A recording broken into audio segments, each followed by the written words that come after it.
Ding, ding, ding, ding, ding, ding, ding, ding, stepping from the port. We in first black champ. Let it begin. Camp from the port. J.R. bang in the corner. Real talk, real heat. Tune in, now we on ya. Ding, ding, stepping. Mic check. Let it spin. From the port. We in first black champ. Let it begin.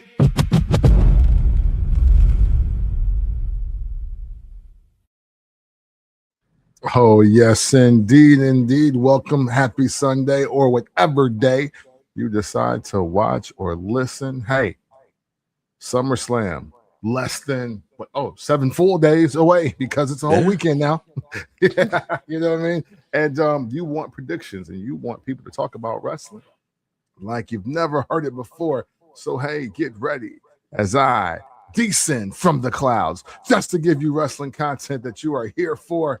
It is time for the first Black Champ podcast, and I am your podcast Intercontinental Champion, Camp from the Port. So when he says he's descending from the clouds, I know what that means, and I will be going to the clouds after this episode. But make sure you rate, like, subscribe, download to the Barbershop Network, home of First Black Champ. Go ahead and subscribe so you can get that audio. You can make sure to check us out on Some Dude Media's YouTube page as well. JR Bang, Camp from the Port. Y'all know what it is. SummerSlam weekend is next week. The biggest event of the summer, 2 days in Minneapolis, Minnesota, a.k.a. where Vice Lords and GD goes to change their life, get married to white women, have mixed kids, and they become potential NBA and NFL superstars. There you go. But before we get to SummerSlam, I wanted to mention that yesterday we saw the debut of the Matchbox trailer starring John Cena. What we have not gotten yet is any information on the John Cena Classic. We still don't know who's going to be in it. We still don't know what the rules are outside of you ain't got to win the title. Like, you ain't got to win the title, all that stuff. We don't know anything. So, halfway into the year, going into the biggest event of the summer, we got Money in the Bank coming up, Survivor Series, all these things. We ain't got no idea about what the John Cena Classic is. Should we just wrap it? We good? We should. We gonna get it? What we doing? We should wrap it because it shouldn't be the John Cena Classic. Hey, as soon as he explained it, they were supposed to scrap it right there. It's like, oh wait, hold up, we don't give out green ribbon titles now. Somebody should win versus somebody we like. It's like, what? I mean, you almost got to bring in the greatest jobbers of wrestling history if that's how we're going to play. You know what I'm saying? Bring Barry Horowitz back. I need the Brooklyn Brawler, Fandango, or Fandango. You know what I'm saying? Because the other one is for movies. But, get everybody or people that just like didn't quite make it. I guess this would be a good time for a Zack Ryder signing. But they should scrap it, or no, they should just scrap it because, again, how do you win the John Cena Classic like title or trophy, whatever they decide on? Because I think they're going to revamp that as well, and then make it make sense with what's happening with the U.S. title, the Intercontinental title, and the world titles. I still don't know what the hell this is, and even have a goddamn thought and idea. Like you can lose but still win. You can win but still lose. But sometimes when you win and lose, you either win or lose, and sometimes you tie and you can win or lose. That's what Rosie Perez said. White man can't jump. White man can't jump, ladies and gentlemen. Yeah, the first one, not the Jack Harlow one. Not the Jack Harlow one. Not that one. We talking about the OG with Wesley and Woody. Rosie Perez said, sometimes when you win, you lose. And sometimes you lose, you win. And sometimes when you win or lose, you tie. Sometimes when you tie, you win or lose. And they was like, yo, what the hell you talking about? Yeah, that's the John Cena Classic, ladies and gentlemen. And that's why I don't feel like we've heard anything about this joint, because they may have just sent John Cena up to say some shit. And that's what he come up with. But you know what we're getting Matchbox, the movie. There we go. We getting John Cena. Was it Teyana Paris? I forgot the black dude name. That's the smart black dude in all of the movies now. And a couple other people. And they used to play matchboxes when they was little. And now John Cena's like a CIA agent. It's weird. It's like, yo, shouts out to them goddamn Mattel joints and like the toy movies. Because I saw He-Man. Okay. He-Man wasn't that bad. Okay, so it wasn't that bad. I was looking at it, I'm like, no. Do I want to see this? If you high, yeah. It's a good movie. I saw it sober and I saw it high. I liked them both times. Okay, fair. I liked them both times. Fair enough. Shout out to Prince Adam. I might have to pop in and see that. Yeah. Look, the first movie that my father ever took me to was Masters of the Universe, Dolph Lundgren. First movie I ever went to see. He took me, my cousin Marky, and we went to go see Masters of the Universe. So I really want to see it. No, they ain't got the what's that, the little machine that did the music. Yeah. They ain't got the key. like the other, like the small harp is what you're talking about. Yeah, like they had the little pointy things and shit. When you push the button, the shit come out. It's like, oh, you know what I'm saying? And the bald headed white dude that was on Teen Wolf. Okay. And shit, like he ain't got that. Like it's straight. Skeletor's about to kill Adam. He went through a portal. Damn. He was on Earth for years, and then he touched the sword, and the hijinks start. Back to Gray Skull, right? Or is he? Yeah. Yep. Okay. Yep. Okay. Go fight over Eternia. Why not? Hey man, look. They about to re-release the Transformers movie, the cartoon movie, in really? 4K. In 4K. Okay, now hey, I'm here for that since I've seen that before. But you got to, you know what?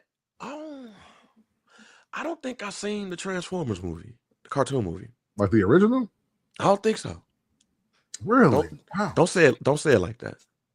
No, hey, listen. I'm trying to think of why you wouldn't have. I'm like what other movie? I mean, because look, I got there was a while that I watched Chipmunk Great Adventure and the Jetsons Meet the Flintstones like every single week. Ooh, I watched both of them every single week. The Jetsons Meet the Flintstones, very underrated. Charlie Brown, I remember seeing them joints. And, okay. The Flintstones, Jetsons, I remember seeing that. No, I don't. I remember seeing Optimus Prime die. Mm-hmm. But I don't remember the cartoon movie. I may have saw it, but I just don't remember it. Yeah, I think it's more that than anything. That's just crazy, like G.I. Joe, because it's like G.I. Joe is like I remember it, but I can't tell you like one definite episode. Yeah, I just remember them being like trying to go after the what's that, the Cobra niggas? Yeah, yep, Cobra. Yeah, that's not Cobra Kai, but Cobra. Yeah. Yeah, like the Cobras and shit, and then that one dude that talked funny, he was like, that mug. Yeah, my man. But I can't. The only thing I remember from G.I. Joe is Sergeant Slaughter, and I think the fridge was on something. Mm-hmm. Damn, that's fucked up. But it was. Go ahead. I was gonna say, but I'm sure if you watch the Transformers movie now, I think you'll be like, wait, I did see this. I would hope so. Because I'm telling you, like a lot of cartoons. Don't get me wrong, 80s, early 90s cartoons are still the best run of cartoons, but yeah, it was more about segments than you remember than actual like episodes. How the hell I remember the Mr. T cartoon? Don't remember. And GoBots.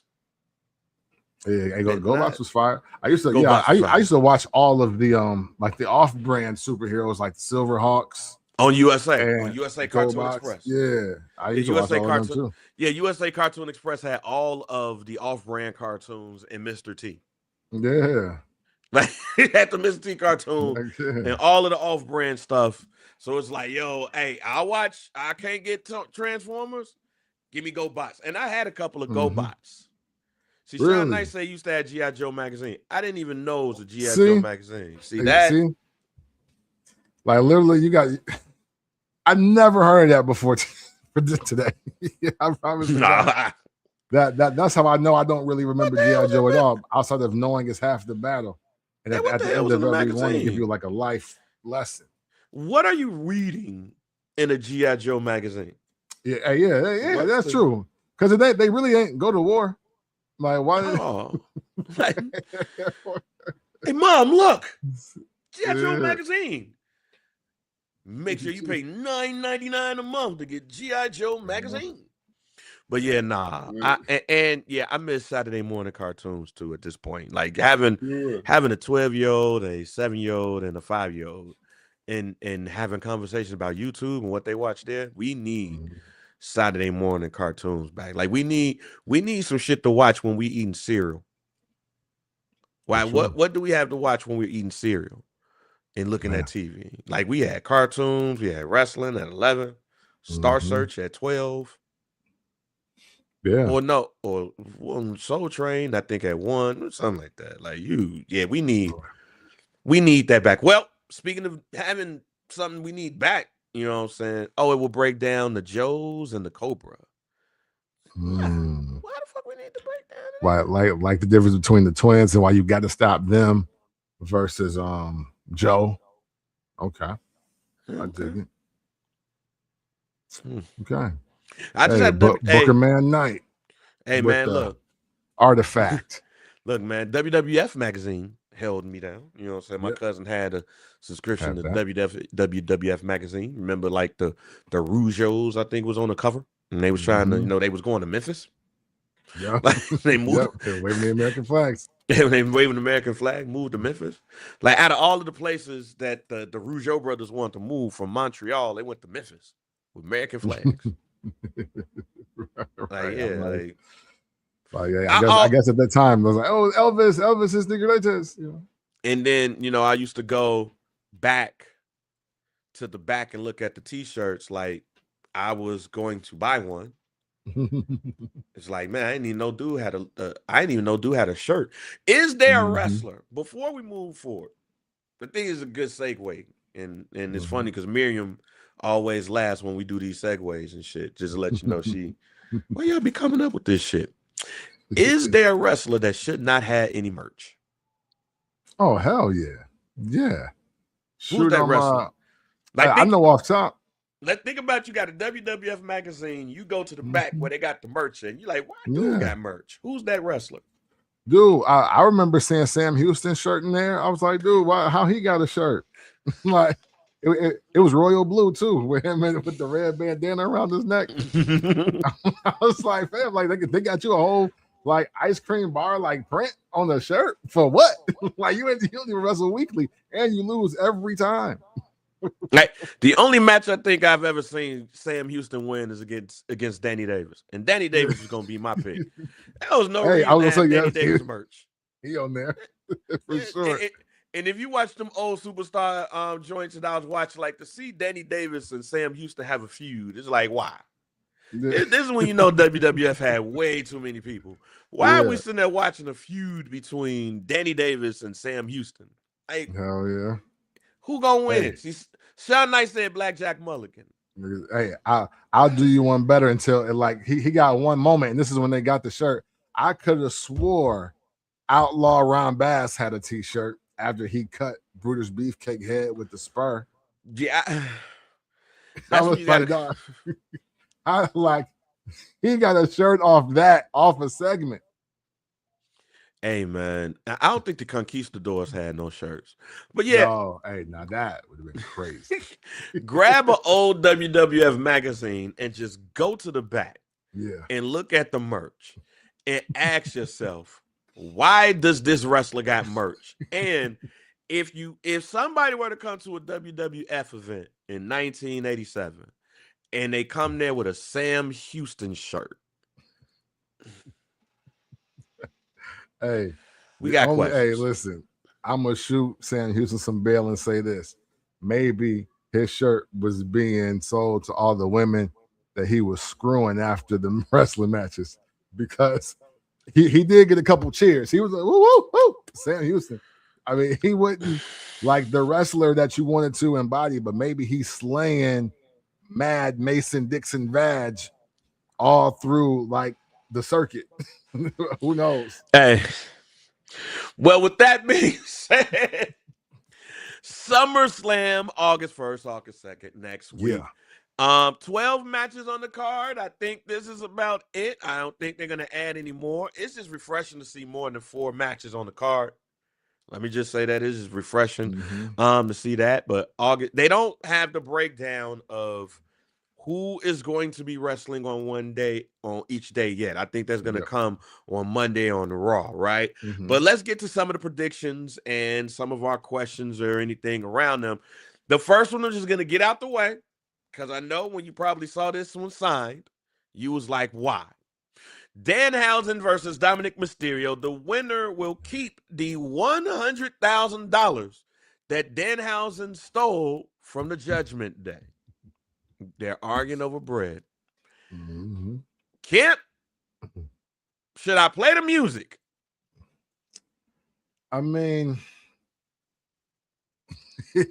nah, you don't need to play the music. I ain't got to play the music. You don't need to play the music for this one. I feel like I got to. But hey, look, if you want to, go ahead. Go ahead. I feel like it. Do we care about? I ask you a better question. How far has Dominik Mysterio fallen if he's wrestling Danhausen? Even though Danhausen is as popular as he is, I know you don't like this shit. How far has he fallen? I see. And this is where the care comes in. There right? we go. Because is it Dominik Mysterio has fallen, or are we just tweenering out all of the matches the last 90 days or so? Because realistically, since WrestleMania, we have 4 faces that's been fighting for 2 titles.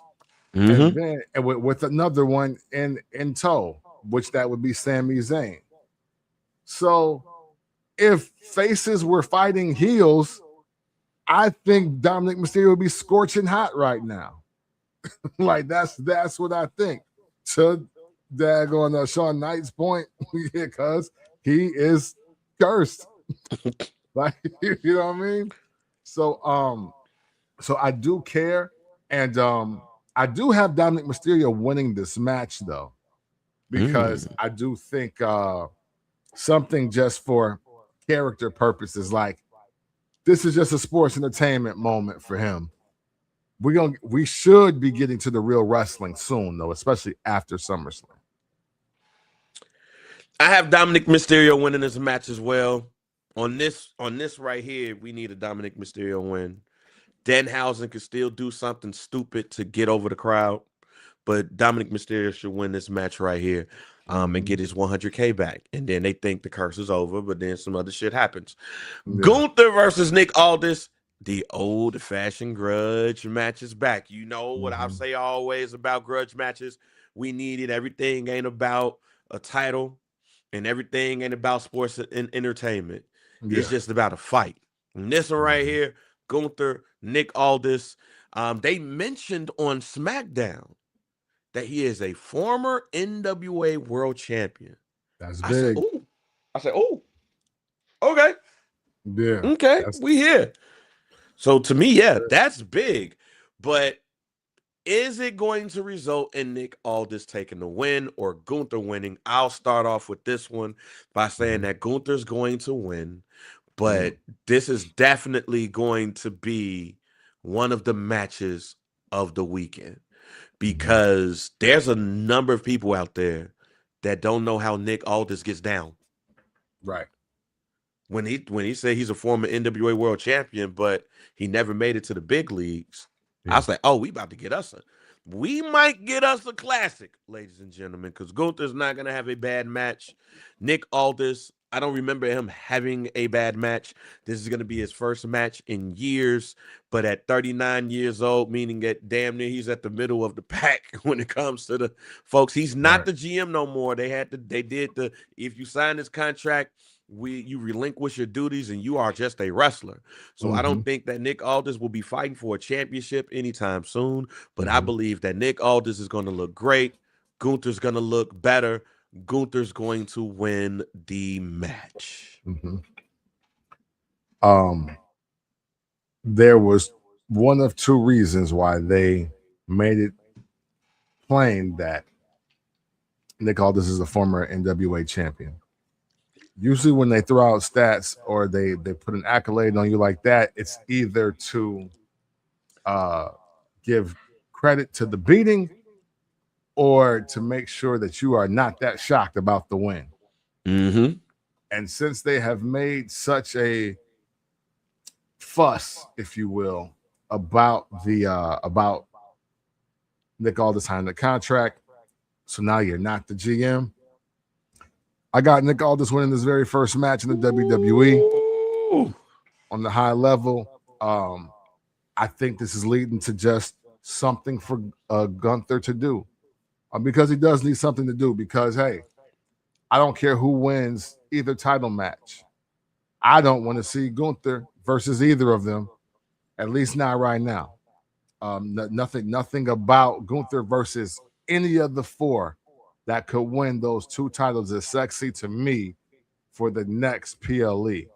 So I got Nick Aldis winning this match, therefore building the trilogy because I think we're going to get a great match. And yeah, like you said, people about to find out exactly who Nick Aldis was. If you didn't pay attention to him during the pandemic at the very earliest or latest, depending on how you want to put that together.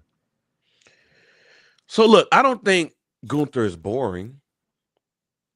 I don't think Gunther's a bad wrestler. I sometimes think that Gunther is too good. That's possible. Because, I mean, the only person we ain't seen Gunther go up against out of the people that's going to be wrestling in the main event is Roman Reigns. But who's the heel? Who's the face? That's the issue there. So, the Bella Twins. Nikki's back. Yay. And Paige versus Fatal Influence. Jesse James, Laney Reed, and Fallon Henley. I know we don't really care. I ain't even going to press this button. I know we don't really care about this match. But we got to pick one. Who you picking? Oh, the Fatal ladies. You know what I'm saying? Fatal Influence, I got them for the win. Because why? Why should they lose? Like, literally, like, why? There ain't no reason. Damn, that sounded country as hell. There ain't no reason that them boys should be losing no wrestling match. You know what I'm saying? But yeah, no, I can't make sense of the Bella Twins and Paige being the fabulous Freebirds for the women's division. Yeah, no, let the young girls do their thing because they are doing their thing. Yeah, I have no words. That's how, like, why would they even win? So yeah, Fatal Influence. Sorry, I have Fatal Influence winning, and then I have tension between Nikki Bella and Paige. Now, if we want to sidebar into like C-level guarantees, I think they lose the match and then the Bellas beat up Paige. I do have that happening. On some like, hey, you know what? We used you to keep the titles. It was the Bella Twins title, and you know you made us lose it. So bop. You know, Italy over UK or whatever. You know, international beef they want to have too. LA Knight, Solo Sikoa, Royce Keys versus the Bloodline. Yeah, Jacob Fatu, Jimmy Uso, and Jay Uso bitch ass. I have the bloodline in this match. If the bloodline don't win, then Jacob Fatu got to whoop somebody's ass. And I don't think we at that level yet. But it's interesting to see how Solo is getting over as a face. Like, I did not realize how much people actually did love Solo. To the point where I hope in some capacity they bring back I Love You Solo. But that's the interesting wild card there, because the bloodline, it's really the bloodline versus him, because the bloodline want him to fall in line, and he, in his most hilarious way possible. Whoa. Oh man. Well, we'll be right back, man. First Black Champ podcast. What I was going to say about Solo Sikoa is it looks like he's about to take on like some new like Rikishi type of role. And I don't mean that like disparagingly. You know what I'm saying? I think that if he does do this, he becomes a face, and maybe he's, I don't want to say more playful, but maybe more motivational, because that's kind of the promo that he was cutting before. There is some value in Solo playing the like BET movie, like a tier B BET movie villain. Like, that character is kind of cool, but I will say that with the promo that he cut with LA Knight, Royce Keys, and everything that they were putting together there, it looks like he has more range if he did decide to become a face. You know, he ain't necessarily got to start too cool dancing and doing all of that. And I don't think him being the enforcer, if you will, or the mercenary, I don't think that is going to be great either. It's especially not when they already got Jacob. If you got a Jacob Fatu as your wild card, you don't then need an enforcer as well. So if Solo happens to be going into a more like what they say, white meat baby face role, again, I don't think he'll do all the too cool dancing. I don't think he'll do that, but it definitely does sound like he was on some like early Rikishi / Dusty Rhodes type of like deal as far as his personality and projection and things like that. So I am curious to see where it goes. If he has more range as a face, maybe some of these title matches that we felt that he should have won at the height of the bloodline storyline when he entered it, maybe we get some of those goals, aspirations, and achievements on his jacket. Well, the one thing I can say about Solo, he's very funny. LA Knight, nah. And Royce Keys, I don't think Royce Keys is going to be a world champion. I think he's going to be a multiple-time mid-card champion. Okay. But the bloodline thing is the thing that's the most interesting around this. And, man, I hate to say what I'm about to say, but sometimes I feel like that Jacob Uso is slumming it a bit. So wait, so you're saying Jacob Fatu is limited because of the storyline, or just what they're allowing him to be? Okay. Look, man, I know everybody loves a tweener and all of that, but I'm gonna take something from what you've been saying for years. Somebody gotta be a face, and somebody gotta be a heel. It is simple as that. All of this, let me be a tweener shit, to me, that's just half of the work. Somebody has to be real invested in being a bad guy and scaring the crowd. Yeah. And somebody got to be real invested in being a good guy. And in my opinion, this being a tweener shit is lazy. Yeah. And they got to figure that shit out with Roman and Jacob. Yeah. Because if Roman's going to be a good guy, let him be a good guy. Let him be somebody that's not just somebody that's a tweener because he got swag and all of that shit. Right. Stone Cold was a tweener technically. Yeah. Technically, you could put him in that role. Mm-hmm. But we knew Stone Cold Steve Austin was a fan favorite, good guy. He was just a good guy that didn't take shit. Roman Reigns is a bad guy, a heel, playing a tweener. Yeah. There's Jacob, you can use the Stone Cold effect and basically saying that Jacob Fatu is fighting for his family. He gonna do whatever he needs to do to get it done and do all that shaking shit and all that shit. But Roman Reigns, I don't care how y'all cut it. That man is a bad guy. He's a heel playing a tweener role. There is nothing to me other than just being cool that's a tweener when it comes to Roman Reigns. So then they just need to stop playing. He can still do the Make-A-Wish shit.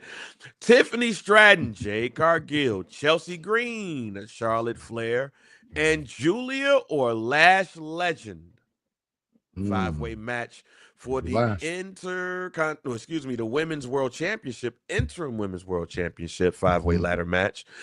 Julia and Lash Legend are wrestling on Monday. So I already know who you want to be in this match between Julia and Lash Legend. We're just going to put Lash Legend in there. So Tiffany Stratton, Jade Cargill, Chelsea Green, Charlotte Flair, or Lash Legend. Who should win? Who will win? Start with you. Okay. So who should win is the person that I am happy to see them get their first clean win on SmackDown. And it feels like years, if ever, if I'm being honest, because I don't even remember the last time that they won a clean match with just them versus the other person.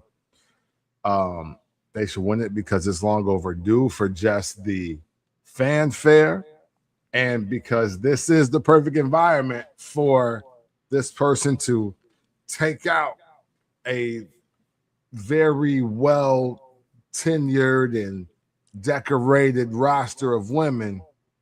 Who should win is Chelsea Green, and I'm not backing off of that.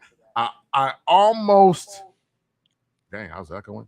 I almost want to say she will win. I would say that she will win, but there is one person in this match that I know is just the placeholder, the appropriate placeholder for the match that they really want anyway, since Bianca Belair is out. So although I do think Chelsea Green should win, I believe Jade Cargill will win because Rhea versus Jade is the match that TKO Endeavor definitely wants. That's the match that they want more than anything, as many times as they can have it. Who should win? I think Lash Legend should win. I think Lash should win. I think it would be because it's an interim belt. So I think it would be a good opportunity to put the belt temporarily on somebody to boost them up. I think Lash Legend should win. However, I am feeling so good about this that I am willing to put a guarantee on it. Okay. The winner and new WWE Interim Women's World Champion, Chelsea Green. Oh, really? I'm going to do it. Tiffany Stratton is still a United States champion, and they're not going to do the double champion, even though she's from Minnesota. They're not going to do the double champion stuff. Jade Cargill, yes, I think that eventually we get Rhea Ripley, Jade Cargill, but she has too much help for me to say they're going to give her the belt. I think that's the red herring in this. She got help, so she should win. Charlotte Flair, they're doing this Charlotte Flair wrestling injured shit too much for me to think. And like I said, I believe that Lash Legend should win, but they're going to make us go in there thinking that Tiffany Stratton, Jade Cargill, or Charlotte Flair is going to win this match. And the surprise of the night is going to be Chelsea Green winning the interim, because then it has Tiffany Stratton looking at her like, bitch, because she's trying to be her friend.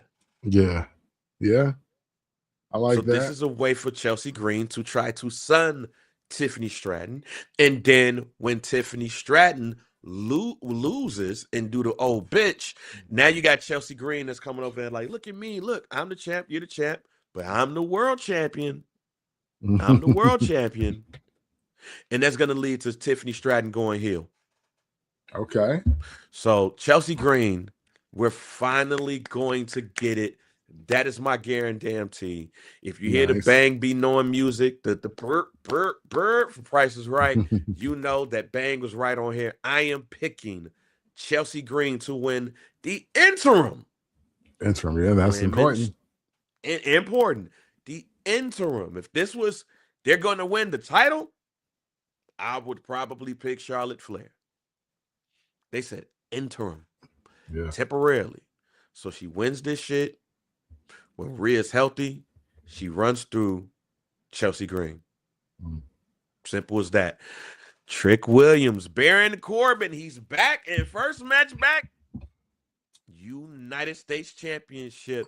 Matter of fact, what's funny about this is according to your WrestleMania 40 prediction, this is a big weekend for you. Hey, listen. Because night 1 and night 2, we getting Trick Willie and Baron Corbin. And on the third, we're getting the return of somebody that you said would be wrestling Baron Corbin at WrestleMania. Hey. And you can't teach that. You cannot. You cannot. So first, let's talk about the return. How you feeling? Yeah. You know, with how things are going today in the world of wrestling, I'm curious about this. Because Enzo and Cass were the last superstar tag team, if you will. And and I say that because, you know, even though, you know, we had the Usos and the New Day and you know, tag teams were hot, eventually when the Street Profits came, and it still remained pretty good. And then Garza and dude, I forget them dudes' names, my bad. Point I'm making here is Enzo and Cass were the last team to really get over like a real tag team and to really get the crowd invested, whether it was in NXT or it was on the main roster. I mean, hell, there were some segments where it was just them doing their intro and not really doing nothing after. And they music, I don't even know what their music sound like, but it was just the fact that they were just out there in the ring was enough, and they were superbly over. And maybe some people feel given opportunities that they didn't quite deserve because they were so new. So with that being said, and with their falls, with their stars falling so far in real time, while they were leaving the WWE and going other places or just going to see doctors or going to New York to rap on Hot 97, so much has happened that now I'm sitting here like, who is the crowd now? And do they remember Enzo and Cass? Because it is quite possible for them specifically, you either have aged out of their shtick or you're too young to care and you don't remember them in the first place. That's the thing I worry about for those guys as they make their return. But one thing is for sure, though, and not saying that I can be right. Like, you know, I can never be right. WrestleMania 40, let me say it right. WrestleMania 40 has already passed. So Enzo, it was never going to be Enzo. Big Cass versus Baron Corbin for the WWE or the World Heavyweight title could happen, but maybe it's WrestleMania 47. Who knows? And it's 2 nights now. Anything is possible. Anything is quite bloody possible. But we'll see about them returning as a tag team because they're not getting over tag teams like they were, or even trying to make a great attempt at doing it. Austin Theory and Braun Breaker and Logan Paul are not over as a tag team. Braun Breaker's just over. People actually hate Logan Paul, so the pairing of Braun Breaker and Logan Paul is confusing because you definitely want to cheer for Braun Breaker. You don't want to cheer for Logan Paul, and that's where Austin Theory comes in because, yes, Austin Theory can make them a heel tag team, but you don't care about Austin Theory. If they ever break up, you're cheering for Braun Breaker, or you'll be like, oh, that was pretty devastating. He's just out there to be the guy that just is the other half of the moves. And then you got the Street Profits who just dropped their titles to these guys. And they're like the last real tag team that exists because even the Usos, as they're back, they're not really back. They're the bloodline. They're back as the bloodline. Really, all things considered, Jacob Fatu and Jimmy Uso could be a team. Jacob and Jay could be a team. And of course, obviously, Jimmy and Jay. And they'll always be the Usos, but they're not really being treated as like a real two-man tag team now. So I don't even know who they debut against.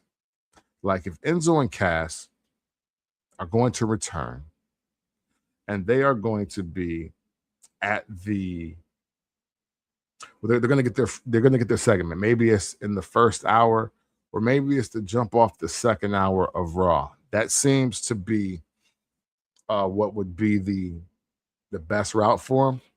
I don't know, but then again, I don't know what city that they're in either. I don't know about opening the show with Enzo and Cass. I would kind of want the night to kind of already have a tone set for it because I'm not so sure that they are definitely over to this generation of wrestling fan. And I know it sounds crazy saying generation. And we're talking about Enzo and Cass, but it is 2026. I want to say the last time either of them were in a WWE ring,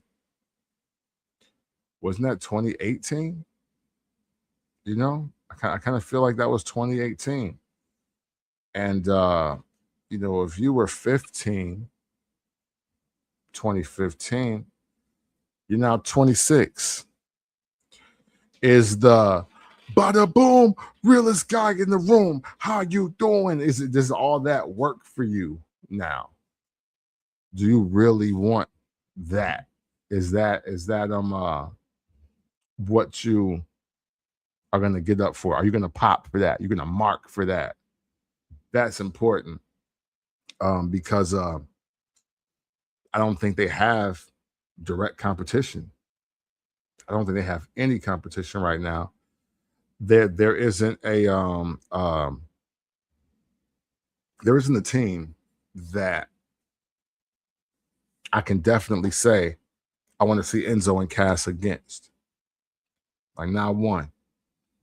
I'm absolutely tired of seeing the Viking Raiders. Latin Romance or whatever.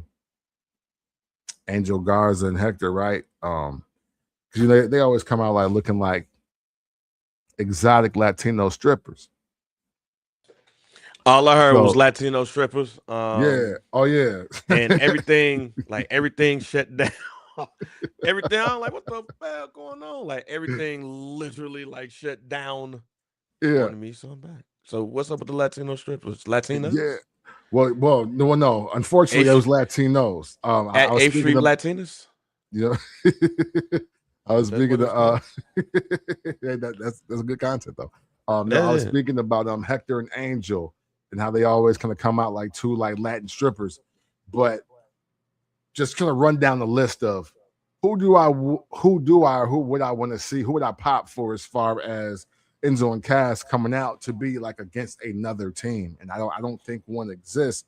So that's just another layer to why I really don't understand. Well, I don't really know what the reaction is going to be. So I think you can't open the show with them. It's got to be the start of that second hour because the crowd should already be feeling a way about programming, and then like they're let off the hook if the pop ain't what they want it to be, and if it's a huge pop, and hey, much more success. You capitalize off the energy of the crowd. So that's a win for those guys as well. So I know that in these promos, they've only focused on Big Cass. Okay. On every promo that they've done, they actually have discussed some of the reasons why he's no longer with the WWE. Oh, really? Okay. Yeah, they talked about his alcoholism in the joint and some other things. Like, it was like, okay, they're going a little bit deep. They have not shown anything with Enzo. And quite honestly, they better not at this point. So that's been the IWC that's been making the Enzo and Cass like font on the ring joints. Yeah, it's really been okay. If you bring him back one, you should bring back the other. We need folks for the tag team division. Yeah, I disagree with that completely. Yeah, at the same time, though, when I literally, and I mean literally, every time I look at these promos, I'm like, yo, y'all making. It's like at one point y'all making Big Cass a redemption story. Mm-hmm. And then it's like, hold on, wait a minute. I'll beat everybody's ass in here. And I might go crazy doing it. Mm-hmm. I don't want Big Cass and Enzo together. Okay. Based off of the promos that I've seen. Based off of the promos I've seen, you have a big 7-footer that knows that he should be bigger than what he is. And I'm not talking about in height. I'm talking about in wrestling. Oh. No, see, pause. Yep. Yeah. Yeah. That was. I was like bigger than what he's supposed to be, but not height. I'm like, oh. Yeah. That was crazy right there. That was goddamn crazy right there. Whoa. You got, I deserve that one. Yeah. I believe that they're using this as basically Big Cass believing that he should be the best big man in the business. Okay. But because of things that has happened in his life, he wasn't able to do that. He got let go. Mm-hmm. But now I'm back, and I am ready to reclaim or claim what was mine in the first place. I wouldn't mind if we get, a little bit of an insane, crazy type of character from Big Cass. Mm-hmm. But yeah, we'll see. So, hey, that story along with Corey Graves working the night he debuts, I'm here for it. Hey. I'm here for it. Hey, look, man, all I'm going to say is this. Corey Graves is cleared for the in-ring action. Oh, man. Talk all that shit aside. Hey, he's cleared for in-ring action. But bringing it back to the predictions, when we have Baron Corbin, who, as I said, as Cam has famously said years ago, that was your possible WrestleMania 40 main event. Mm-hmm. He's on SummerSlam. Baron Corbin going against Trick Williams. Does he completes the upset? Yo, this is my first night back, and they giving me the belt. And in this case, who's the heel and who's the face? Like in this one too, because the crowd was cheering. They popped for Baron Corbin. They welcome back, all that shit. Yeah. So for me, I think this match is to try to make Trick Williams solidify himself as a face. To your point earlier, and again, because we talked about Baron Corbin very positively the last 2 weeks. Again, this is a guy that always gets himself over, and if you're ever looking for a real heel or for somebody to draw real heat for a superstar in this era, he's definitely the guy you call. So for me, I think this is just about making sure that Trick Williams is a face moving forward. I have Trick Williams winning this match because the great thing about being a heel is that you don't have to win. And that's why you can get your first match back and it be for a title to open up a PLE if you know how to get yourself over as a heel. And Baron Corbin has checked every box. Now he's doing the solid of getting the new young talent over as a face, so we can finally get some stability with in the Trick Williams character that the people just seem to love, regardless. I don't think that Baron Corbin's going to win, but I would not be surprised if he does. Okay. Because it's the Stone Cold versus Mick Foley, or what was his name? Dude Love. Yeah, Dude thing. Love. Like, you win the title, you lose it just to win it again. It would not shock me, or Sami Zayn. It would not surprise me if Baron Corbin comes in and wins. You got to also remember, Baron Corbin is the last person they have up in the feud with Roman Reigns, where he very well could have won that feud. Yeah. You know, it depending on how things go. But I am in this situation going to go with Trick Williams. And we'll see what happens with Baron Corbin from there. I already know where you're going with this one. We go ahead and get out the way. Penta, Chad Gable. Let's go, Gable. Let's go, Gable. I do think Chad Gable's going to win, and this is going to be the pop of the night. This is Kofi Kingston versus Daniel Bryan. This is probably as far as a foregone conclusion in a title match that you will get. If Penta wins, Minnesota riots, and that probably should not been the best example thing to say about Minnesota. Yeah, currently, yeah. Because that's so. Excuse me, you know what I'm saying? I apologize if Chad Gable loses, then you know what? It's not even gonna sound right if I do it like this. We're gonna move on to Liv Morgan versus Iyo Sky for the Women's World Championship. Is it time for Liv Morgan to give up this belt? Because this title run has been very overwhelming. So, see, this is the problem. Well, to me, anyway, this is what I think. Let's go, because I need to hear it. Because this Judgment Day thing needs to be dead now that Finn Balor ain't in it no more. You know what I mean? Like, now we're literally, it's a different version of it, but it's the version of everybody that just got added. So, like what happens when, you know, if the founder dies in the company and he has no children, you don't just let Mark from accounting start running the business. Like, you gotta put the business up for sale or something. Judgment Day is out of business. This ain't a faction no more.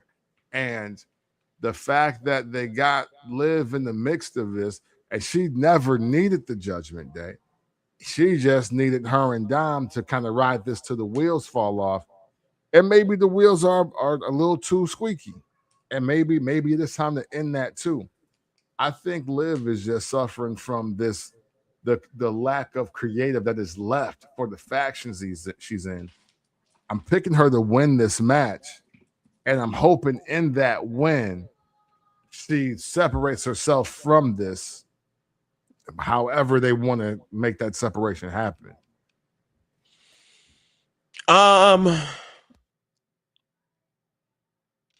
Man, I'm conflicted about this match. But I'm sorry, but this Liv Morgan thing right now, this Liv Morgan thing is irritating because all we do is get screams from her. Yeah. I'm the greatest world champion, women's world champion ever. Man, I don't want to hear that shit. Shut your ass up. I don't fucking hear that shit at all, fam. Like, you the what? Like, okay, but you ain't got to scream that shit. So that's part one. Iyo Sky, I feel bad in saying that these two don't interest me at this point. And I saw what I saw at the King of the Queen of the Ring. All right, we got it. Cool. This does not interest me. And Iyo Sky walking around a little bit too much with a smile on her face for me to even care either. Yeah. It's too happy. That's why we need Oscar back. We'll see, and this is why the titles can't change, because you don't even care if it did. No, I don't. so Liv. I honestly don't. Yeah, so Liv got to win. I guess I'm saying Liv got to win. She won the Queen of the Ring, so it's like, yo, Liv Morgan, I bet. Well, Sami Zayn versus Finn Bálor. Sami Zayn complained so much to Adam Pearce that there was a fatal four-way for the number one contender spot for the Undisputed Championship. Mm-hmm. And Adam Pearce said that the winner will go up against Sami Zayn for the number one contender spot, and the winner will be the number one contender, and get the title shot against whoever wins, CM Punk or Cody Rhodes. Yeah. Now, here's the great thing I love about this match. The great thing about this from a Sami Zayn perspective is he don't like either one of these two. Yep. He feels like, look, I beat Cody for the belt. I lost it to CM Punk 9 days later. Both of y'all don't believe that I can win this shit or keep this shit. I hate both of y'all. I want to wrestle both of y'all, right?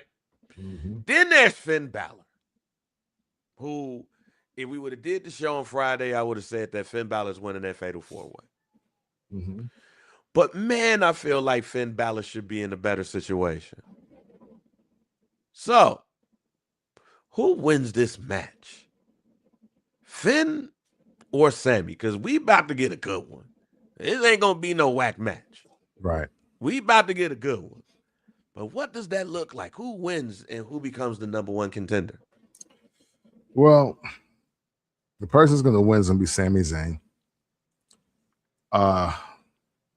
Because, again, if Sami Zayn doesn't win, we're back to having two faces try to fight for the WWE Championship.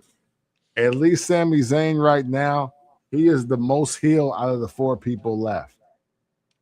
Finn Bálor just came off of being a heel as a member of the Judgment Day. Cody Rhodes and CM Punk are both playing tweener, but yet CM Punk is saying heel things, but he ain't giving you heel tendency. Right. So for me, Sami Zayn has got to be the one that's going to turn up on some heel-ish to make them at least pick how much of a face they want to be, one of them at least. So I got Sami Zayn. This sucks for Finn Bálor, but this is the Finn Bálor way. Hey, let me be against all of the champions and all of the number one contenders. Let me give them one of the best matches that they'll have of the calendar year, because I'm Finn Bálor.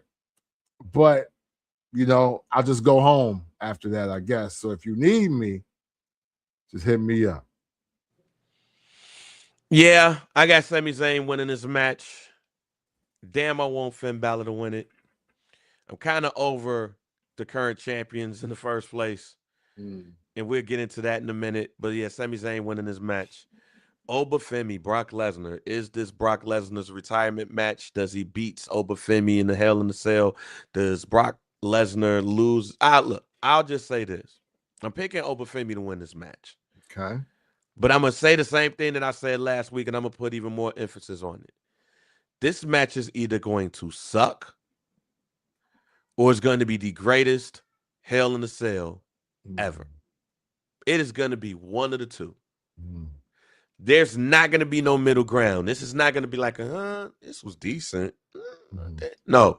This match is either going to explode or it's going to be a waste of fucking time.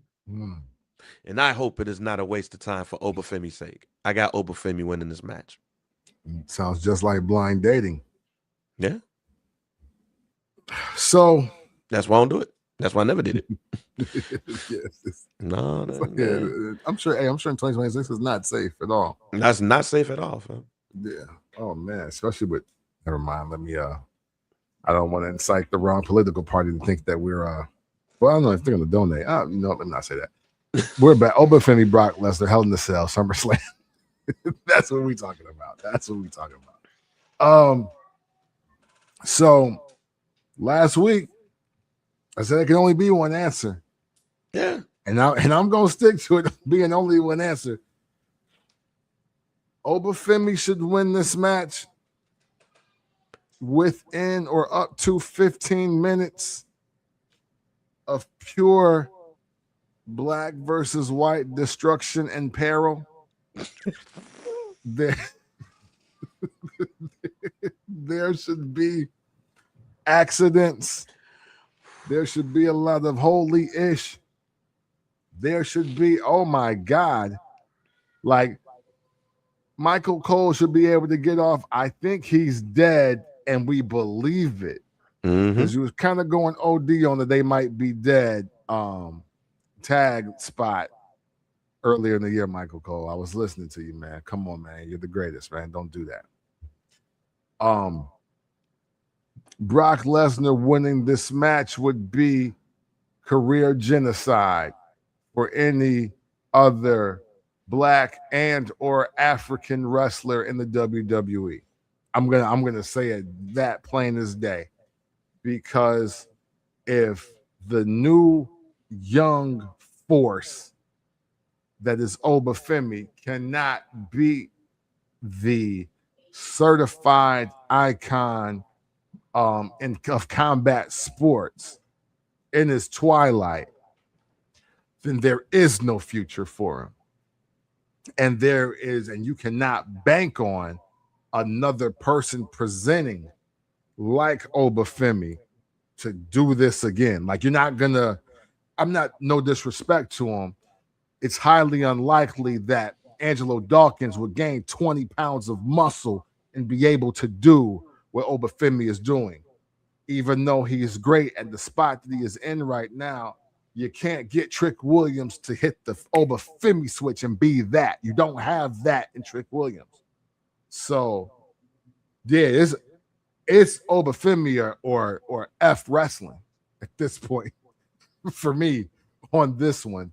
And again, yeah, man, 15 minutes of destruction and peril, and with the African ruler, you know what I'm saying, coming out on top in Minnesota, just like I'm sure a lot of Nigerians come on top in the White Mountains in Minnesota. That was a lot there. That's what she said. So I'm just gonna stick to what I was. So that's what I'm just gonna stick from what I was saying, which is, look, there is no middle ground here. Should win. Brock Lesnar better win. If Brock Lesnar does not win, it kills the Oba Femi character, in my opinion. And last and definitely not least, y'all made this a Hell in a Cell and took Oba Femi away from title matches. Man, it better be worth it. Yep. This Hell in a Cell match needs to be top 2. And I ain't saying it needs to be 2, which leads to the championship matches. Let's start with what I believe will be the main event for night 1. Cody Rhodes, CM Punk, undisputed WWE Championship. We're getting a little bit of friction between the two friends, little bro, big bro. I stick by my thought, Cam. I stick by it. And just to remind people what that thought was, what that thought is, my thoughts is simply CM Punk wins. We think Cody is going to turn heel, but he does not. CM Punk turns heel. He beats Cody to shit. Maybe even make a faction of it. Have Ricky Starks and somebody else as his 2 henchmen. But CM Punk wins. We think Cody's going to go crazy after the match. And no, it's CM Punk letting everybody know that I'm that guy. I'm the man. And I'll even add to it. He gets Paul Heyman back. What say you? because I do think there is a better heel to face opportunity that exists for Sami Zayn. I think the person to do it is CM Punk, because Cody keeps straddling the fence on this whole company man, corporate champion type of deal. You know what I'm saying? And so it's like he's almost like purposely being the anti-hero. He's like, yeah, I'm corporate champion, but if I'm not the corporate champion, who will the kids whoa for? And who's going to sell Wheatley vodka and go to hospitals? Mm-hmm. So, you know, where CM Punk has already taken the route of, you know, I'm not here to make friends. I'm here to make money. I'm a certified legend. I'm the best in the world. This is where I got to prove myself. I'm getting everything that I said I deserved 13 years ago. And then you got Sami Zayn, who could turn up on either one of them, go completely healed out, and then it could be something. But then there's this other story that can be told about CM Punk becoming everything he says he despised, and Sami Zayn being one of his biggest believers. I can't believe this is happening. So now he feels he has to take him out for independent wrestling in general. And somehow, some way, I think they feel that they think that story is going to rock harder than anything that him being Sami Zayn and Cody Rhodes will do. So I'm gonna go CM Punk. And hopefully we don't get a tweener dynamic between him and Sami the next night on Raw or SmackDown, or both. Now, since both of us are picking CM Punk, Mm-hmm. now we go to the main event, a match that Kemp has been waiting for on this level. Mm-hmm. Roman Reigns, Seth Rollins, WWE World Heavyweight Champion. Who you got? Nothing in the build-up is saying that Seth Rollins is going to win this match. And that's interesting. I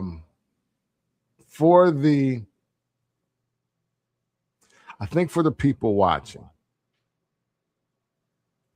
to make everything that they've been saying make sense, though, I kind of feel that Seth Rollins has to win. Seth Rollins has to win because the bloodline story is taking on a new shape. And I just don't see a world where Roman Reigns wins the match and that solves all the issues between Jacob and Solo and the Usos and Roman. But I do see Seth Rollins winning the belt, and then everybody like, so why do we got to listen to you? Jacob being the main one, like, so why we got to listen to you? I could have been laid dude down and took this belt from him. You stopped me. Solo was like, see, I tried to tell you, you don't need to help him. We either one of us could have done this. So now don't nobody in the bloodline have a title, and we got to recognize you as the tribal chief? Sounds like we need to all be in a race, and the first one to beat Seth Rollins is going to be the tribal chief of this family. So now you've officially kept Seth Rollins' streak against Roman Reigns alive. You've given Roman Reigns a story within a story. And Seth Rollins versus Braun Breaker can happen in September. And that is my prediction / guarantee of this week. Because I was kind of waiting for some other red herring, as you normally say, or just something in the characters to develop, and I didn't see what I thought I was going to see. And so now it's looking like, how much does it matter if Roman Reigns wins this match or not? And then it was, well, if Seth Rollins loses as he's being recognized as the tribal chief, do we really want to see Roman Reigns versus Jacob and Roman Reigns versus Solo and the triple threat between the bloodline for the world title? Do we really want to see that?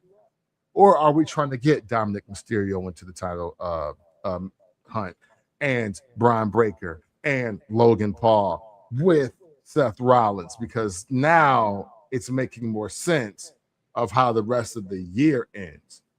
I personally am not invested in 3 or more members of the bloodline wrestling for the world title to close out 2026. That does nothing for me as a wrestling fan. So there's no way that can happen. At least that's not in my guarantee/prediction for this week, as I pick Seth Rollins to win this title match. So I've been going back and forth. Excuse me. I've been going back and forth about this match. Because part of me is like, yeah, Roman Reigns is going to win this match. Like, it's Roman Reigns. He don't lose at SummerSlam and all of that shit, right? But then I said, I feel like a battle rapper. I said to myself, like, look, hold on, look. What sense does it make to have this match and Roman Reigns wins?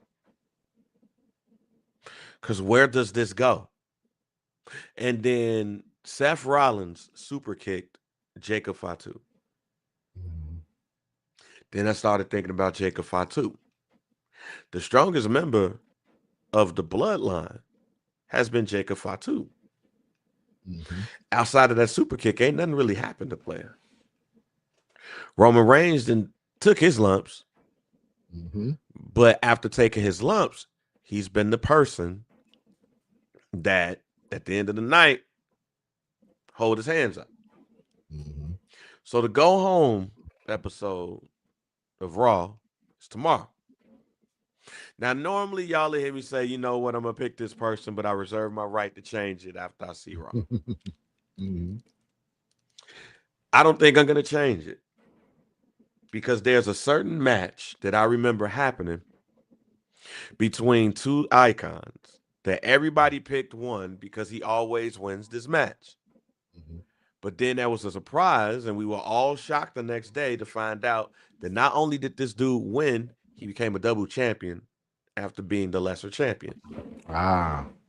And ladies and gentlemen, that is John Cena versus Seth Rollins. Mm-hmm. Where Seth Rollins came in as United States champion, and John Cena came in as the world champion. And we just all assumed that John Cena was going to win because of various reasons. Mm-hmm. John Cena always wins this, and he's the world champion. The world champion don't normally lose this match. But shockingly enough, the winner and new was Seth Rollins. I think we get this same one right here. I think Seth Rollins beats Roman Reigns to everybody's surprise. Mm. And it continues on to say that he can't beat Seth. Roman, you can't beat him. Mm-hmm. You just can't. And that is what starts to drive the conversation and the friction between the bloodline. Okay. Now, yes, I reserve my right to change this bitch. I just don't think it's going to happen unless somebody debuts and costs Seth the match. The only thing that I can see that happens is Zilla Fatu debuts. Mm-hmm. We don't know his name because they're going to give him a name.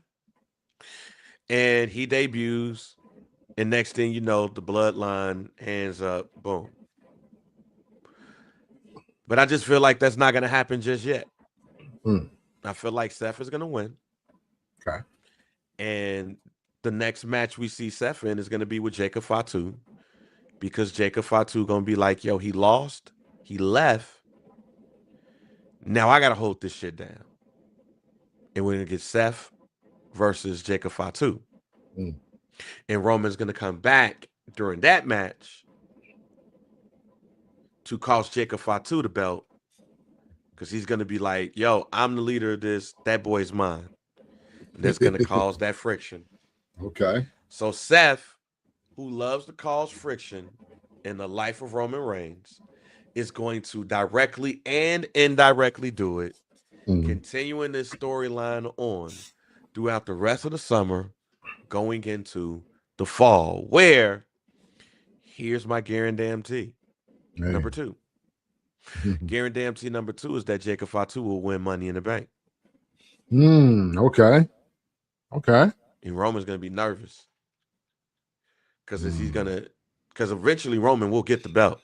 Yeah, he'll get one of them back for sure. And he's gonna get it while Jacob Fatu got the Money in the Bank. So when he gets the belt back, now he's looking over his shoulder. Is it gonna be my cousin that takes the belt from me? Or is it going to be my cousin going to SmackDown and taking that belt from Cody or CM Punk? Yeah. Like he wanted Jay to win the championship, the King of the Ring, and then go for that. So that's our predictions. We'll see what happens there. Final joints before we leave. So Busted Open Network has now become WWE Radio. Wow. So you're going to be seeing Busted Open and some of the other shows.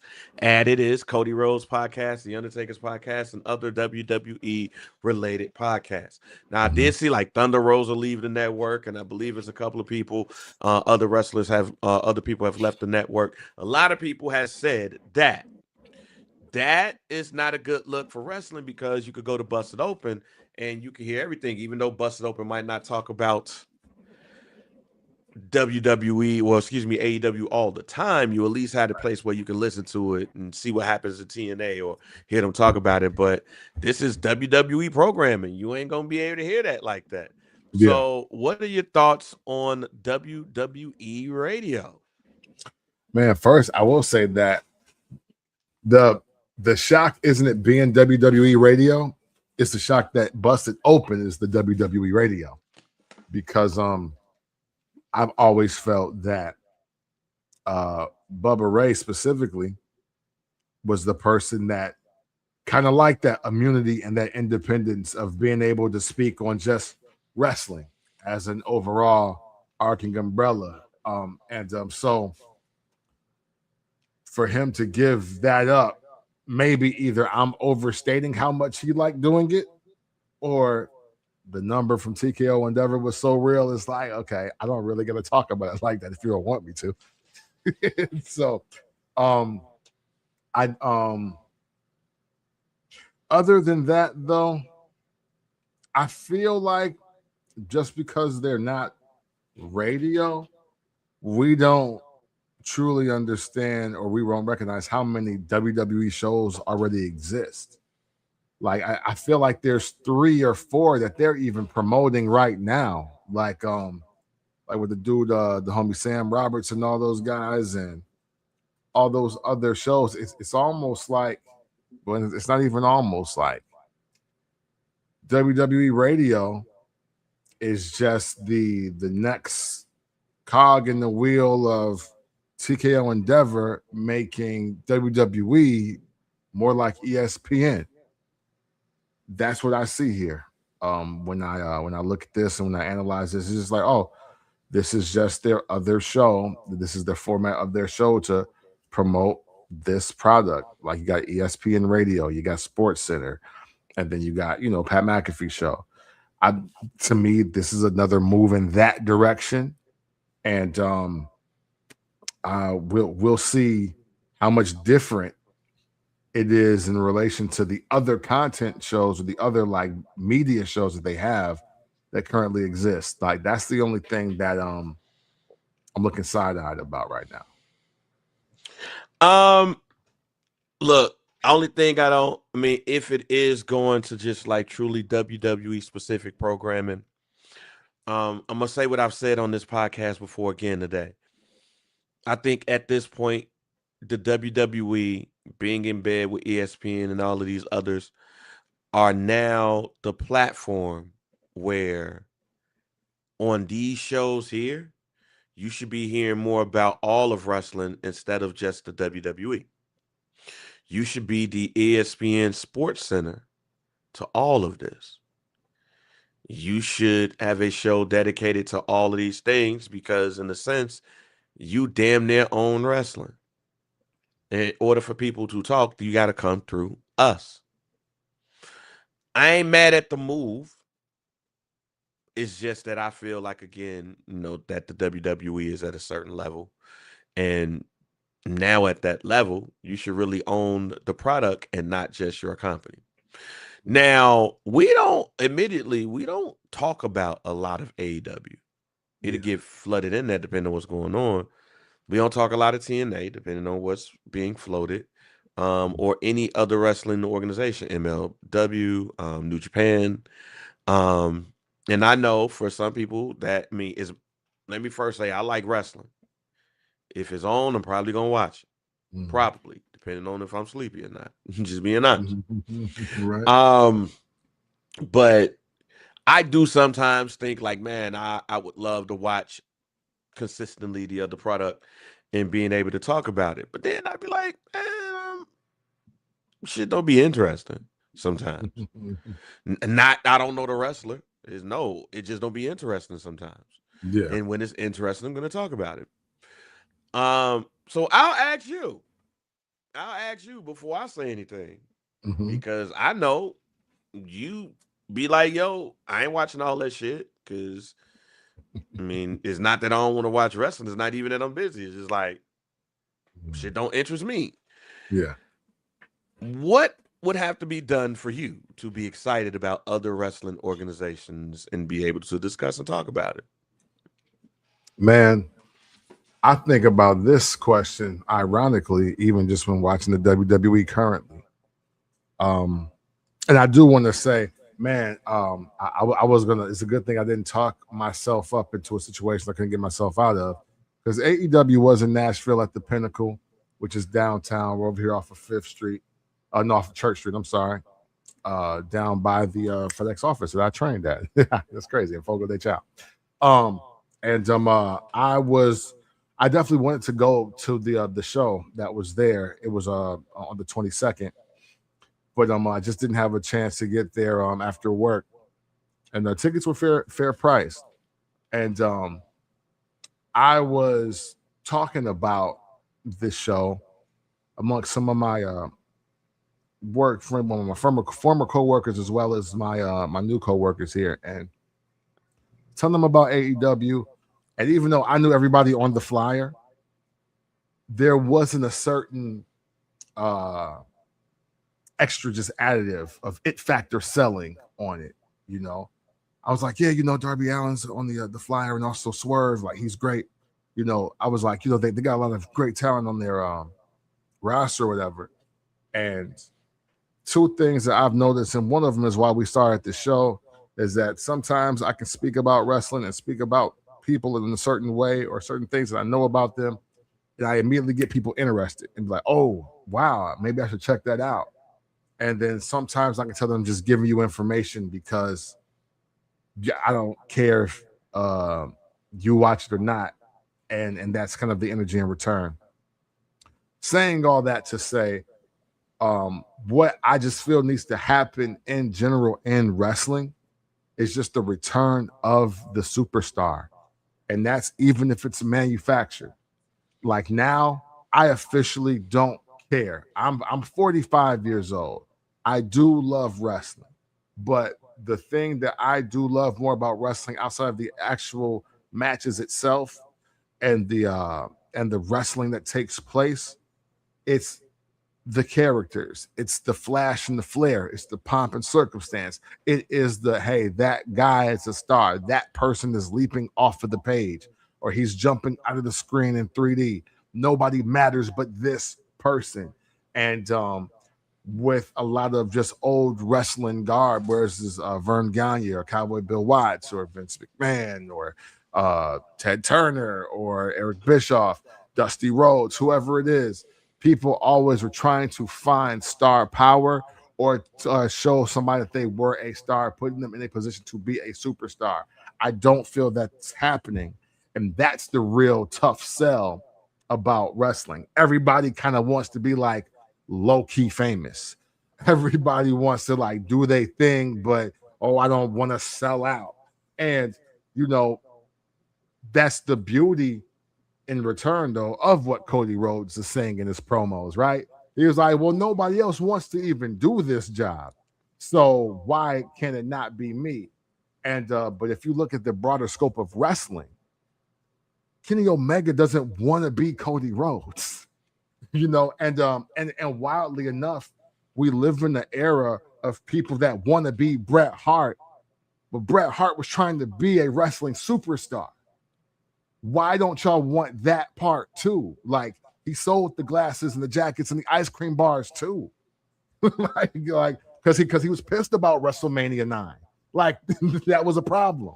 He couldn't get his spot back because they were like, "Do you sell shirts though?" Like this new Hogan merch is about to go off.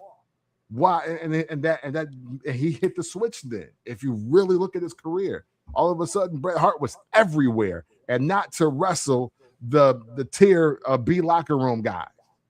So I look at all of this, and it's like, man, much like I said years ago, who wants to be a face in wrestling anymore? Who wants to be a superstar? Because that's how you increase your worth and maybe eliminate some of these ads that have to be sold so TKO can get their money back.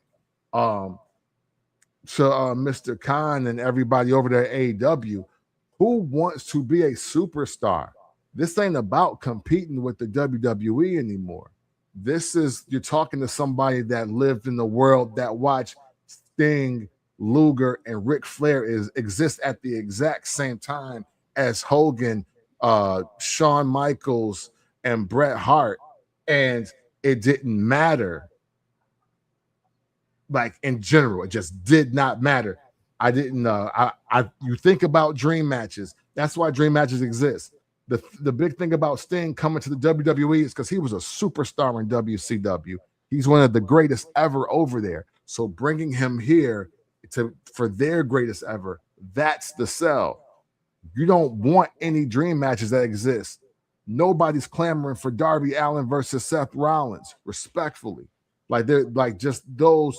We don't even have the clash of different organizations, top dogs going against each other. We don't even talk like that anymore. And the last time we had that talk, it was Kenny Omega versus Seth Rollins, but that's only because Kenny Omega brought it up.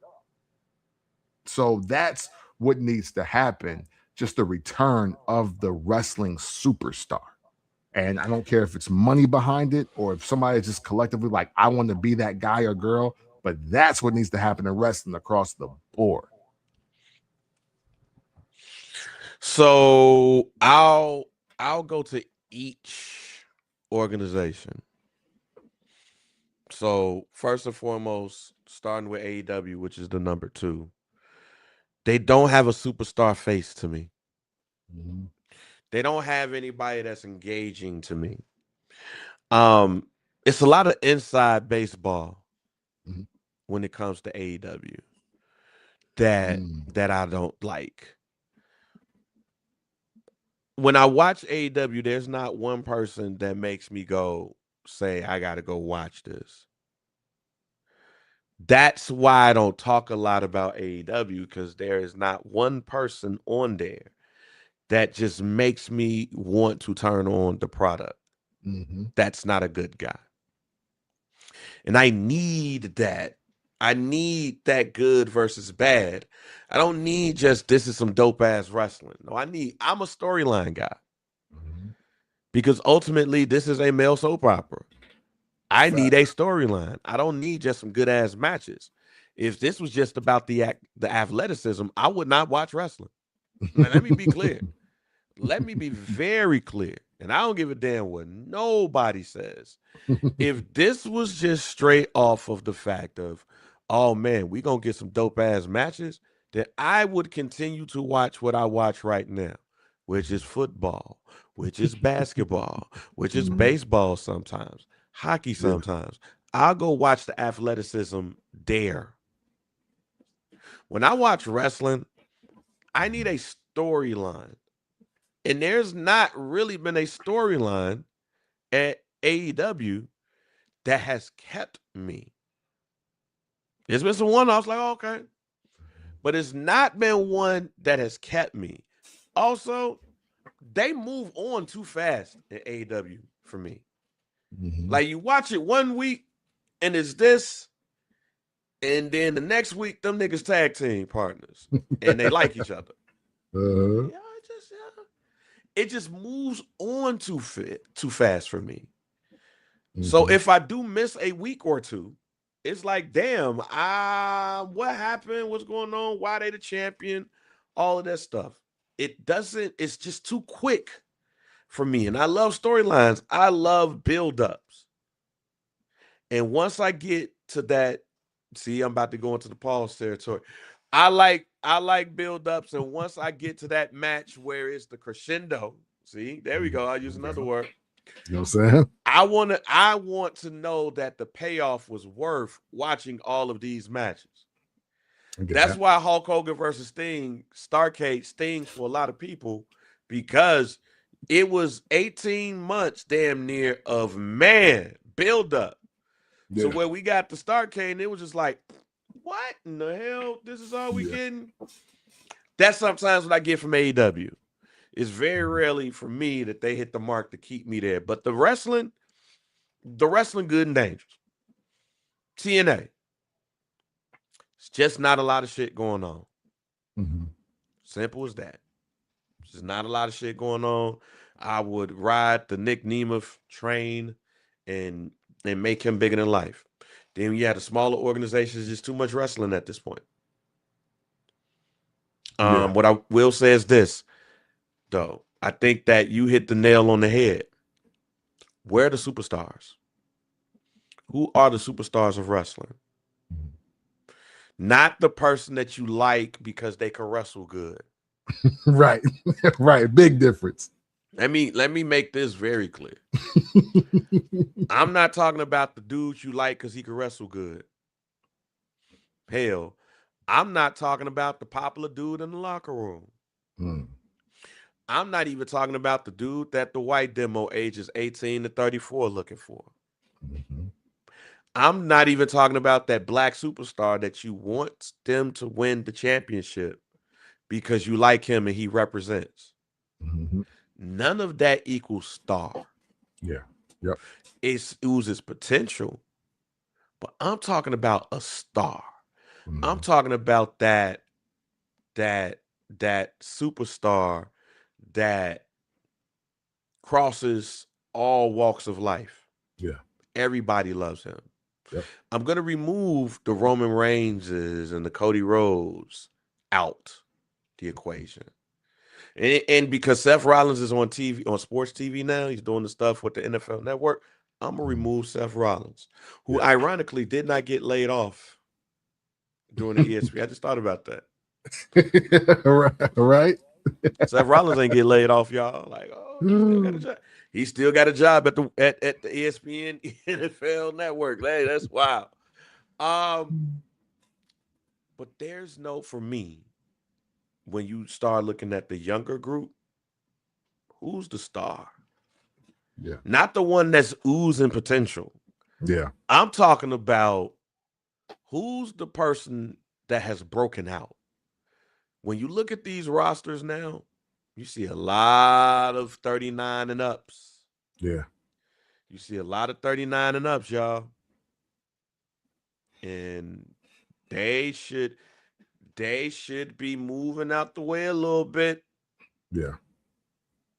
But like John Cena said, I could move out the way, but y'all ass ain't even taking the mantle. That's where I think we're at. And I think wrestling has a superstar problem. They got a lot of people that's got potential. Trick Williams, Oba Femi, MJF still. Shit, even though I don't know how old he is, I put Mustafa Ali in that equation too. I'm talking about when you look at some of these companies. I When you got look you. at AEW, like when you look at these companies, like there's a rumor out there that Sammy Guevara is going to be leaving. So it's like, where are your pillars at now, AEW? See, Yeah. who's going to be the superstar? Or better question, do people want to be a superstar in wrestling? What is that word? Is superstar tainted now? Does anybody wants to be the big fish in the pond? Or do they want to just wrestle? Roman Reigns, I forgot who he was talking to, but they asked him a question about, like, does he have friends in the locker room, whatever. He said he used to be that guy, but for certain things he won't necessarily say. He's like, look, I'm about my business. I'm a businessman. Yeah, I got my family, and we got the best storyline going right now, probably ever. But I'm about business. Who is that person that is, let's say, 25, between 25 and 35? Who's going to be that person or persons that, instead of being potential, they're kinetic at this point? Because I actually had to say this to my sister, and I'll close this out by saying this. You could deal with the nigga with potential all you want to, but at a certain point, that shit got to be kinetic. It's got to move. It's got to turn over. Fuck potential. What's moving the needle? All of these people y'all talk about got potential, but are they going to move the needle when they get the ball? But on the flip side, I do have to say this. Is these old niggas going to let them? Fair And question. I don't think these old niggas gonna let them, as long as they see them in the locker room just happy to be the wrestler that can wrestle real good. You can still be a Hall of Famer and be Arn Anderson. Yep, for sure. Because Arn Anderson to tell you, man, you ain't got to be a man at the top of the card to be a Hall of Famer. Because look at me, I ain't never had no world championship match. Yeah. But what Arn Anderson is not telling y'all, though, is that he stood next to superstars. And, and because of that, and because of how he was positioned next to superstars, when you put him up against other superstars, it looked more even than it had to. Arn Anderson has the kind of career that if you don't know somebody, if somebody don't really know wrestling, you could tell them some lies and they would believe it just off some highlights. Like, so, yes, you don't have to be the world champion, but please don't get that confused with not being a superstar. Hell, Bruce the Barber Beefcake was a superstar. And it wasn't until something to wrestle with Bruce Pritchard and Conrad, where they went into the MNF and Barber Beefcake episode, where they were like, he was the second hottest face in the company, and nobody really understood why. But hey, kids like to play with sharp things, and he wears, fishnets and tights at the same time. So get yourself over by any means, right? But that's still star quality that they make superstar quality. We need people that want to be superstars, whether you get the world title match or not. And we say this as AEW Redemption is going on currently. And there's been, I guess you could say, a major upset because Maya World upset Hikaru Shida to be the TBS champion. Yeah, that's a huge upset. You got Jay White, who I believe should be in the WWE. Okay. I said this when he was a free agent, and I'll say it again. He would be I think that he would be a big star in the WWE instead of in AEW. But I understand why he went. But yeah, there's just no. I'm just gonna say not just in wrestling. In AEW. I'm gonna say this in wrestling too. We gotta find the people who want to be superstars. Yeah. Now, I know Camp has not seen Unreal, but I want Camp to talk about it so we could talk about this next week because I know I texted him one joint, but there's a couple of joints on there. If you watch it, you're gonna be like, what the fuck? They need to go ahead and cancel this show. So we gave our guarantee. So anything else, partner? No, man. Hey, listen, it's the end of July into August, SummerSlam. It's time to enjoy wrestling. It's time for summer to start winding down. And hey, man, make the most of this time. Make the most of this time in your life and enjoy. I'm just coming from the McGee family reunion out in Beaufort, Georgia, the Mall of Georgia. Man, after going to so many funerals in June, it was great to be around people living and breathing in July. And man, just praise God, man. Praise God. Thank God everything is all right. We are going to continue to do this show the best way that we know how. And we appreciate y'all for sticking around. That's the soft exit pause. So you ain't gonna say love Nia Jax at the end of this joint? I thought you were gonna say something else. I'll end the show. I'm all good. Yeah. All good. Well, hey, listen, guys. Hey, look, we appreciate everything you do to contribute to the FBCPOD community. That's what it was damn near you said there. Yeah, you know. I've already That's said why I that was like, again. oh, he closed the show. Shit. You know what I'm saying? Hey, listen, man, we just floating with the GOAT, the greatest GOAT to be exact. And we're just gonna end the show with that. Hey, if you ever want to talk about wrestling in an unconventional way, you do so by checking out the First Black Champ podcast. It's the pick with the VP DOC, and we are out. I love you, Nia Jax.